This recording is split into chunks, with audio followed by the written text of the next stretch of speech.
Kagulat World, ito na ang laban na hinihintay ng buong Pilipinas. Alexandra Ayala kontra Iga Swiatek sa Wimbledon Round 3. Ayon sa official Wimbledon order of play, si Alex seeded number 29 at si Swiatek, seeded number 3, ang unang laban sa center court ngayong Saturday, July 5, 1:30 p.m. London time, katumbas ng 8:30 p.m. sa Pilipinas. Hindi pa ito ordinaryong third round. Ito ay center court. Ito ay Wimbledon. Ito ay global stage. Ang bigat ng laban dahil si Swiatek ay world number 3, six-time Grand Slam champion at defending Wimbledon champion. Pero hindi papasok si Alex na walang armas. Ayon sa WTA, pangatlong pagkikita na ito ni na Alex at Swiatek sa WTA Tour. Tabla sila sa head-to-head, 1-1, at ito ang unang salpukan nila sa grass court. Tinalo ni Alex si Swiatek sa Miami, habang nakabawi si Swiatek sa... Mas lalo pang uminit ang hype dahil galing si Alex sa historic comeback win kontra Maya Joint. 3-6, 6-2, 6-0. Para maging unang Filipino sa open era na umabot sa third round ng Grand Slam. Samantala, si Swiatek naman ay dumaan kay Karolina Pliskova, 6-1, 6-3. Ito ang matinding eksena. Pinay history maker kontra defending champion center court, Wimbledon, live sa harap ng mundo. At kahit mabigat ang pangalan ni Swiatek, alam ng tennis world na si Alex ay hindi na basta underdog. Siya ang Pinay na minsan nang nagpabagsak sa world number 3. Humanda na ang Pilipinas dahil ito na ang pinakamalaking laban sa career ni Alex sa Wimbledon. Hindi na ito basta ordinaryong match. Hindi na ito basta round 3.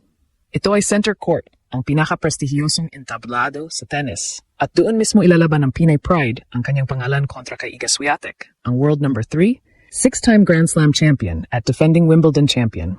Ayon sa official Wimbledon order of play, unang match sa center court sina Alex at Iga Swiatek ngayong Saturday, July 4th. Sa London, 1:30 p.m. ang start. Sa Pilipinas, 8:30 p.m. ito. Ibig sabihin, prime time sa mga perfect timing para sa buong bansa na sabay-sabay manood, sabay-sabay kabahan, at sabay-sabay umasa na baka muli na namang gulatin ni Alex ang mundo. Ang pressure dito, ibang level. Si Swiatek hindi lang basta top player. Siya ang defending Wimbledon champion at isa sa pinakamabigat na pangalan sa women's tennis. Sa second round, pinakita niya agad ang kanyang form matapos talunin si Karolina Pliskova, 6-1, 6-3. Ayon sa Reuters, kontrolado ni Swiatek ang laban gamit ang spin, consistency, at return game.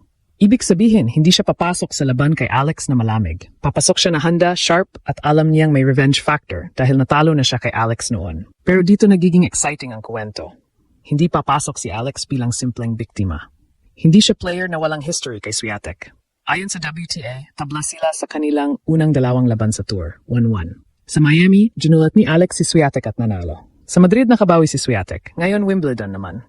Grass court, third meeting. At mas malaki ang stage kaysa sa lahat ng una nilang pinaglabanan. Kaya bagay na bagay ang title na Latest Live, dahil live na live ngayon ang anticipation ng buong tennis world. Sa social media, umaandar na ang usapan.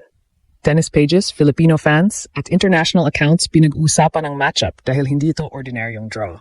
Isang racing Filipina history maker ang haharap sa champion na may unfinished business laban sa kanya. Sa Tennis Channel post, tinawag itong first grass and slam meeting ni na Swiatek at Alex, habang ang Wimbledon social media mismo ay nag-highlight na rin sa crowd reaction para kay Alex sa kanyang run. At huwag nating kalimutan kung paano nakarating si Alex dito. Sa round 2, kontra Maya Joint, delikado ang simula. Natalo siya sa first set, 3-6. Pero pagkatapos noon, ibang Alex ang lumabas. Second set, 6-2. Third set, 6-0. Bagel.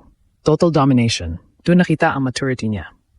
Hindi siya nataranta. Hindi siya nawala sa laro. Inayos niya ang rhythm, binago ang pressure, at tinapos ang laban na parang siya ang mas veterana. Dahil sa panalong iyon, naging unang Filipino player si Alex sa open era na umabot sa third round ng isang Grand Slam. Ito ang dahilan kung bakit mabigat ang laban kay Swiatek. Hindi lang ito tungkol sa panalo o talo. Ito ay tungkol sa statement. Kapag nakasabay si Alex dito, lalo siyang aakyat sa respeto ng tennis world.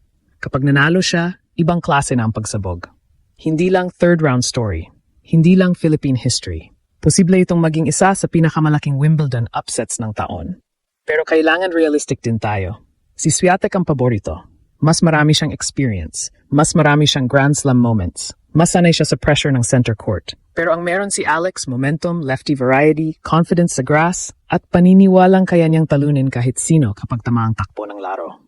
Kaya ngayong gabi, buong Pilipinas nakatutok. Alex kontra Iga Swiatek.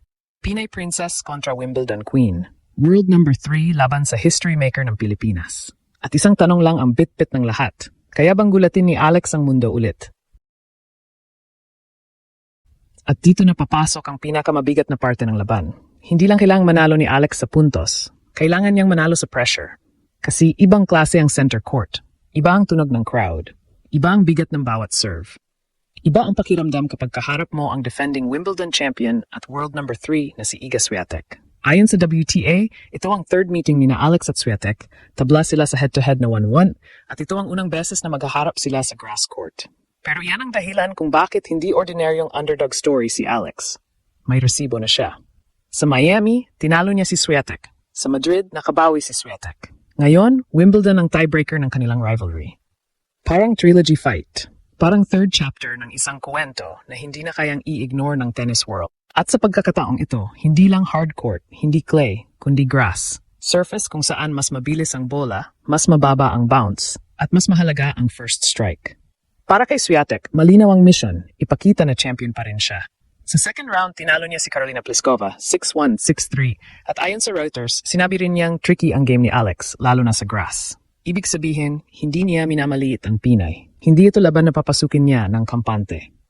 Alam ni Swiatek na si Alex ay may kayang gulatin dahil minsan na siyang tinamaan ng Ayala Storm. Para naman kay Alex, ito ang perfect chance para gawing global headline ang pangalan niya.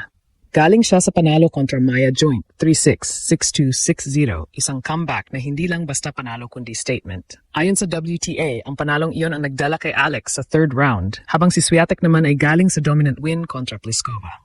At dito dapat pumasok ang game plan ni Alex. Una, kailangan niyang protektahan ang serve. Hindi pwedeng maraming second serve na atakihin ni Swiatek. Pangalawa, kailangan niyang gamitin ang lefty angles. Kapag napalabas niya si Swiatek sa court, magkakaroon siya ng space para sa open court winner.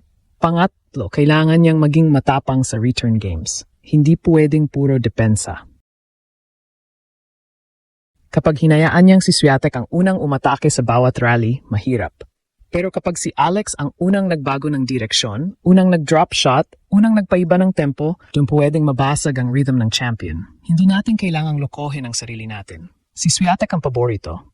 Mas marami siyang Grand Slam experience, mas sanay siya sa pressure, at mas marami siyang championship scars. Pero hindi ibig sabihin yan ay wala ng laban si Alex. Ayon sa Reuters, si Alex ay may impressive wins ngayong taon laban kina Coco Gauff at Elena Rybakina, at siya rin ang unang Filipino sa Open Era na umabot sa third round ng Grand Slam. Kaya habang papasok si Alex sa center court, bitbit niya hindi lang raketa, kundi buong bansa. Bitbit niya ang mga batang Pinoy na ngayon lang nakakakita ng Pilipinas sa ganitong stage. Bitbit niya ang pressure, pero bitbit din niya ang paniniwala na kaya niya magpabagsak ng Giants.